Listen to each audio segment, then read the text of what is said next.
a considerable amount of property to be a member of the House of Commons, no property qualifications whatsoever.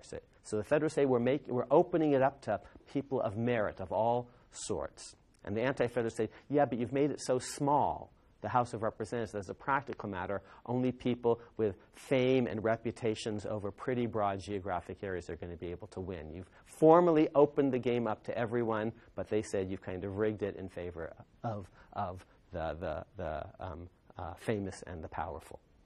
So that's the conversation. The Federalists not only have no property qualifications in the Constitution in Article 1 for the legislature, no religious qualifications either.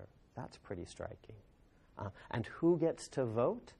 There's no federal definition of a right to vote, no federal property qualifications for the House. The Constitution simply says if you're eligible to vote for the lower house of your state legislature, you're eligible to vote for the House of Representatives. That's the broadest franchise imaginable at the time in America.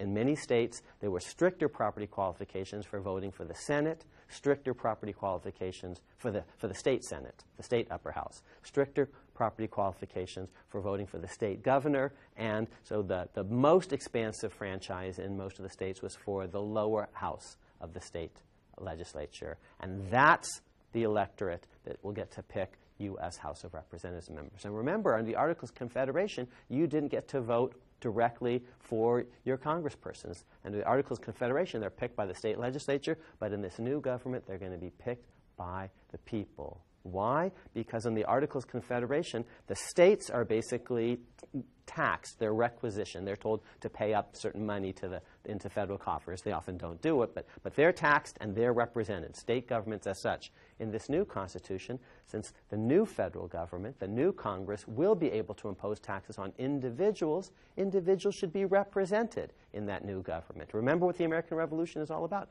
No taxation without representation. Parliament didn't represent us, so it shouldn't be able to tax us.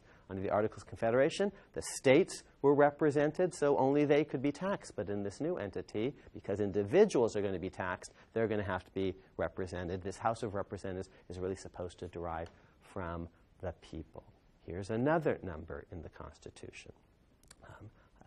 Age qualifications. Now, you might think that's undemocratic. You need to be 25 years old to be a member of the House of Representatives, 30 to be a senator, and you might think, well, that's limiting the people's choices. The Federalists said, au contraire, these age rules are actually deeply egalitarian in their structure. Why? Because who's going to have the name recognition to get elected to Congress at the age of 24 or 23 or 22 or 21 or 18 or 16 for that matter? The only people that could get elected